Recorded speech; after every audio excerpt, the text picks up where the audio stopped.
সংসার জীবন হচ্ছে সবথেকে কঠিন জীবন। একটু রান্নাবান্না করলাম, খেলাম, ঘুমালাম, শেষ। আর কোনো কাজ নেই। সংসার জীবন এমন একটা জীবন যেখানে কাজের কোনো শেষ নেই। সারা দিন রাত কিছু না কিছু কাজ লেগেই থাকে। এই যে দেখুন না, দুপুরে সব গুছিয়ে রেখেছিলাম, সন্ধে হতে না হতেই সব এলোমেলো, অগোছালো হয়ে গেছে। এগুলো কিন্তু এমনি এমনি হয়নি। এগুলো এলোমেলো করা হয়েছে। তো যাই হোক, সংসারে কিছু মানুষ থাকবেই যাদের আ এরকম কাজ থাকবে। যেমন আমারই আছে দস্যি এক মেয়ে। তো ওর পিছনেই অনেক ঘোরাঘুরি করতে হয়। হ্যাঁ? এরকমই হয় আরকি। কিছু জিনিস এলোমেলো করে আবার সেগুলোকে সুন্দর করে গোছাতে হয়। সকাল থেকে রাত ঘুমাতে যাওয়ার আগে পর্যন্ত কোনো না কোনো কাজ লেগেই থাকে। তার উপর আবার এই দস্যি মেয়ের দস্যিপনা সামলাতে হয়। এত কিছুর পরও কিছু লোক যখন বলে, "তোমাদের আবার কি কাজ আছে? দুটি করে রান্না করো আর খাও আর ঘুমাও। আমাদের কাছে গিয়ে দেখো আমাদের কত কাজ।"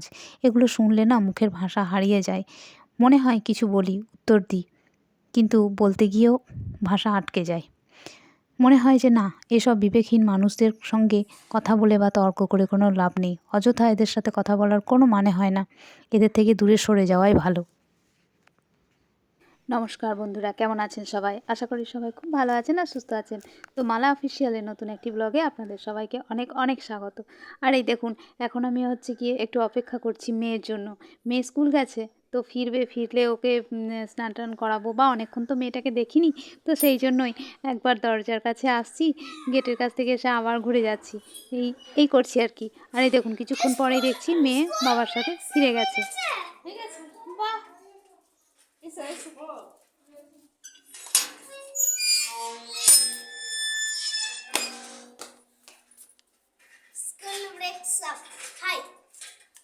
আসলে ওরা হচ্ছে গিয়ে আজকে যাবে একটা নিমন্ত্রণ বাড়ি। অন্নপ্রাশনের নিমন্ত্রণ আছে, তো সেখানে খেতে যাবে। আর তার জন্য ওই মেয়েটাকে আজকে হাফ অর্থাৎ টিফিনে ছুটি নিয়ে আসা হয়েছে। আসলে ও এসে স্নান করবে, তারপর তৈরি হবে। আসলে অনুষ্ঠান বাড়ি যাবে, তো একটু সাজুগুজু না করলে হয়। আর এখন ইদানিং দেখছি বেশ কিছু বিয়েবাড়ি কাটানোর পর ও এখন বুঝে গেছে যে কোথাও গেলেই একটু সাজুগুজু করে যেতে হয়। তাই ওর বায়না শুরু হয়ে যায়, নতুন জামা কাপড় দাও। তারপর বলে, আমাকে কাজল পরিয়ে দাও, আইলাইনার পরিয়ে দাও, লিপস্টিক পরিয়ে দাও, টিপ পরিয়ে দাও। এসব ওর লিস্ট যেন মানে বাড়তেই থাকে। তো যাই হোক, এবার আমি ওকে তৈরি করে দেবো। আর ওকে তৈরি করে দেবো কি, তার মাঝে আমাকে একবার ছুটতে হবে দোকান। আসলে গিফটই তো আনা হয়নি, তো তাই জন্য আমি একবার গেলাম বাজারে। আমি যদিও জামা কাপড় চেঞ্জ করতে খুব বেশি সময় নিই না। তো যাই হোক, কোনো মতে তাড়াতাড়ি রেডি হয়ে নিলাম, আর তারপর ছুটলাম বাজারে। ততক্ষণে ওর বাবা আর ও দুজনে তৈরি হয়ে বাড়িতে বসেই থাকবে। এমন ব্যাপার না, ওরা কোথাও গেলে গিফটটা কিনতে যেতে আমাকেই বাজারে যেতে হয়, বা আমাকে তার আগে কিনে আনতে হয়। আমাকে অবশ্য বলেছিল আগের দিন যে একটা গিফট এনে রাখতে, কিন্তু কি হয়েছে, আমি বিভিন্ন কাজের প্রেশারের মধ্যে ভুলেই গেছি। তো যেহেতু এখানে ফল্টটা আমার, তো তাই জন্য আমাকেই যেতে হলো। আর গেলাম, গিয়ে ওখানে আবার কি হয়েছে, অন্নপ্রাশন যেহেতু, অন্নপ্রাশনটা ছেলে কি মেয়ের আমি তো সেটাই জানতে ভুলে গেছি। তো তারপর দোকান থেকে আবার ফোন করছি যে ছেলের না মেয়ের।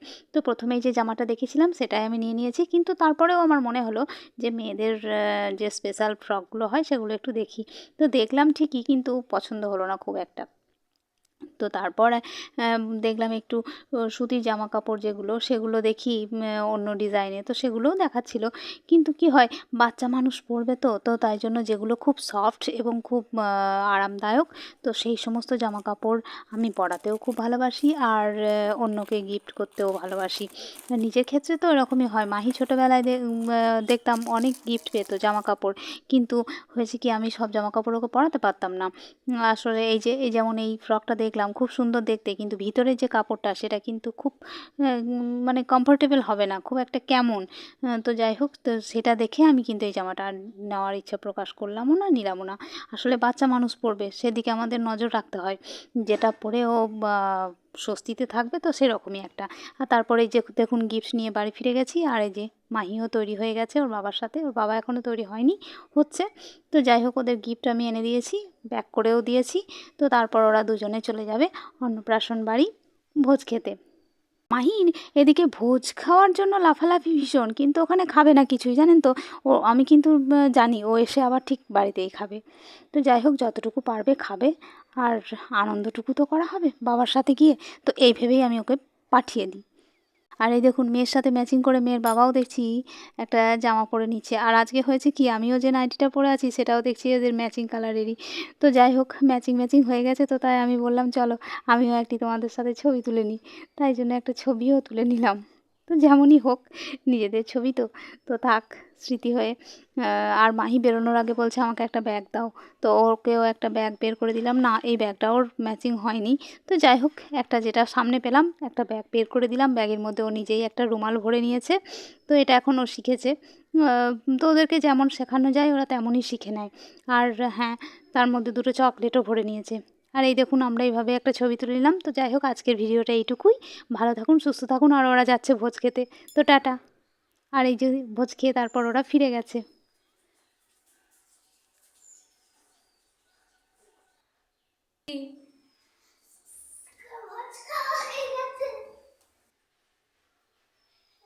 একবার লিপস্টিক পরিয়ে দাও তো।